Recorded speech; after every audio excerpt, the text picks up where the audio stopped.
Hello everyone, কেমন আছেন সবাই? বিদেশি চক্রবর্তীর আরেকটি ব্লগে আপনাদের সবাইকে অনেক অনেক স্বাগত। আর এখন আমি সকালবেলা এই যে চা নিয়ে একটু ব্যালকনিতে দাঁড়িয়েছি, কারণ কয়েকদিন প্রচুর বৃষ্টি হলো, কয়েকদিন মানে 2-3 দিন খুব বৃষ্টি হলো, তো তাই ঠান্ডাটা বেশ জমিয়ে পড়েছে। তো তাই একটু চা নিয়ে ভাবলাম যে রোদ্দুরে একটু দাঁড়াই আর আপনাদের সাথে একটু কথা বলি। তো চলুন, আজকে আর বেশি কথা বলবো না, আপনাদেরকে নিয়ে যাব আমার রান্নাঘরে, আপনাদের সাথে একটা রেসিপি শেয়ার করব। চলুন তাহলে আমার সাথে থাকুন কিছুক্ষণ আমার রান্নাঘরে। আর আমার ভিডিও যদি ভালো লেগে থাকে অবশ্যই আমার চ্যানেলটিকে সাবস্ক্রাইব করে দিয়ে আমার পাশে থাকবেন, আর একটা লাইক অবশ্যই করে দেবেন। আপনাদের একটা লাইক আমাদের মনের অনেক শক্তি বাড়ায়, তো তাই প্লিজ একটা লাইক করে দেবেন, আর ভালো লাগলে সাবস্ক্রাইব করে দিয়ে আমার পাশে থাকবেন। তো চলুন তাহলে আমার রান্নাঘরে আপনাদেরকে নিয়ে যাই, আর সাথে একটু বাইরেটাও দেখিয়ে দিই আপনাদেরকে।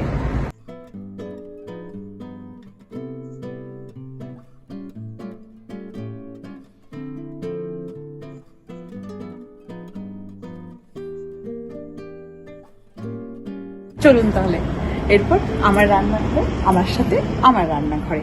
আমার চাটাও মোটামুটি শেষ হয়ে গেছে, এরপর আপনাদেরকে নিয়ে যাই আমার রান্নাঘরে। চলুন তাহলে এবার রান্নাটা শুরু করি। তো আমি এখন চলে এসেছি রান্নাঘরে, আর রান্নাঘরে এসেই প্রথমে আমি একটা ফ্রাইং প্যান চাপিয়ে দিয়েছি।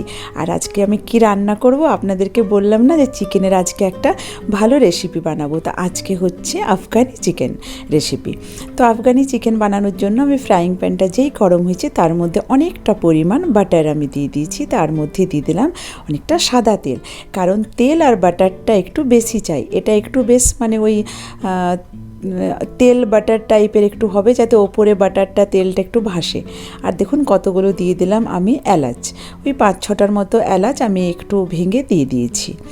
আর তেল আর বাটার দুটোই দেখুন প্রায় আমার গরম হয়ে গেছে। তো এরপর আমি দিয়ে দেবো একটা বড় মাপের পেঁয়াজ পেস্ট করে। এই যে একটা পেঁয়াজ আমি পেস্ট করে নিয়েছি, এটা বেশ একটু বড় মাপের পেঁয়াজ।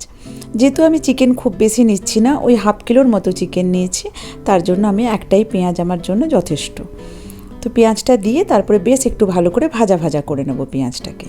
আর জানেন তো কি হয়েছে, পেঁয়াজটা ভাজা হওয়ার পরে যখন আমি চিকেনের পিসগুলো দিয়েছি তখন কিন্তু আমি ভিডিও নিতে ভুলে গেছি, তো সরি তার জন্য। এই যে দেখুন আমি চিকেনের পিসগুলো দিয়ে 2-4 বার নাড়াচাড়া করে নিয়েছি, তারপর আমার মনে পড়েছে এমা আমি তো পিকটাই তুলিনি।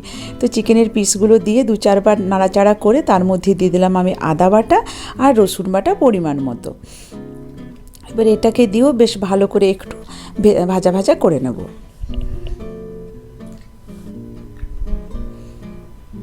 আর দেখুন এখনই কি সুন্দর মনে হচ্ছে না যে পুরো রান্নাটাতে তেল ছেড়ে দিয়েছে। তো এটা খুব টেস্টি হয় রান্নাটা, যেহেতু একটু তেল তেলে ভাব হবে। আর বেশ ভাজা ভাজা হয়ে গেছে, এরপর আমি দিয়ে দিচ্ছি 1 চামচ জিরে গুঁড়ো, আর অনেকটা চিলি ফ্লেক্স দিয়ে দিচ্ছি। এই চিলি ফ্লেক্সটাতে না টেস্টটা আরও বাড়িয়ে দেয়। আর দিয়ে দিলাম একটু গোলমরিচের গুঁড়ো, আর খুব বেশি মশলা কিন্তু লাগে না জানেন তো। তারপর আরেকবার ভালো করে নাড়াচাড়া করে নিচ্ছি। আর গ্যাসের ফ্লেমটা আমি এখন হাই রেখেছি।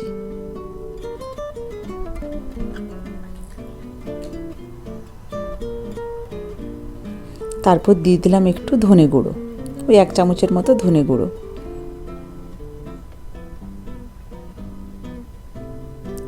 আর স্বাদ মতো নুন।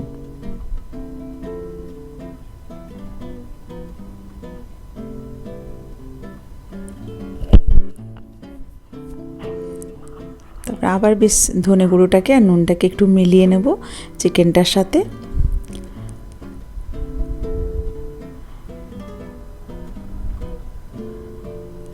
আর দেখুন কি সুন্দর লাগছে, পুরো তেল ছেড়ে দিয়েছে রান্নাটাতে।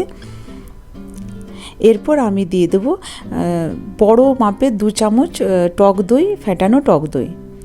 এই যে, আর হ্যাঁ আমি দইটার জলটা ঝরিয়ে রেখেছিলাম, ঝরিয়ে তারপরে ফেটিয়ে ভালো করে দিয়ে দিলাম। আর এই সময় কিন্তু গ্যাসের ফ্লেমটা একদম কম করে দিতে হবে। আর আমি তো মাঝে মধ্যে গ্যাসটা বন্ধ করে তারপর দই দিই, না হলে ফেটে গেলে না মানে খুব বাজে হয়ে যায়। রান্নাটা একদম শেষ মুহূর্তে এসে যদি ফেটে যায় তাহলে ভালো লাগে না খেতে।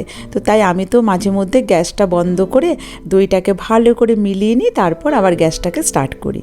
তো আপনারা গ্যাসের ফ্লেমটাকে কম করে দিলেও চলবে। দেখুন দইটাকে বেশ ভালো করে আমি মিশিয়ে নিলাম।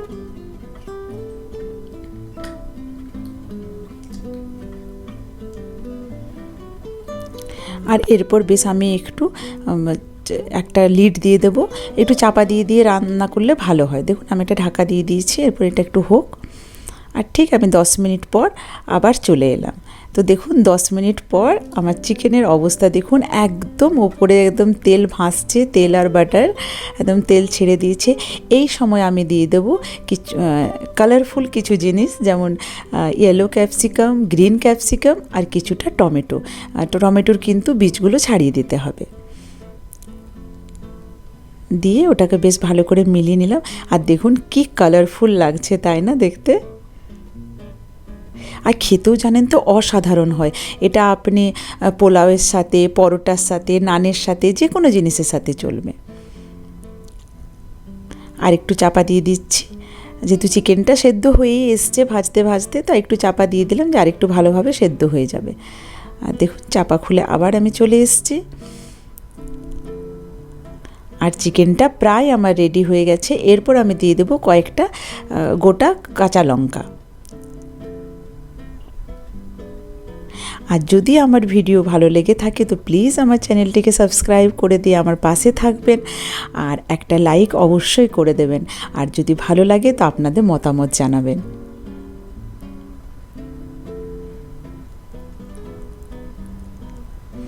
এই যে কাঁচা লঙ্কাগুলো দিয়ে 2-4 বার নাড়াচাড়া করে নিলে রেডি হয়ে গেল আমার আফগানি চিকেন। তো আপনারা একবার অবশ্যই ট্রাই করবেন বাড়িতে, বাড়ির বাচ্চা থেকে বুড়ো সবারই ভালো লাগবে এই রেসিপিটা।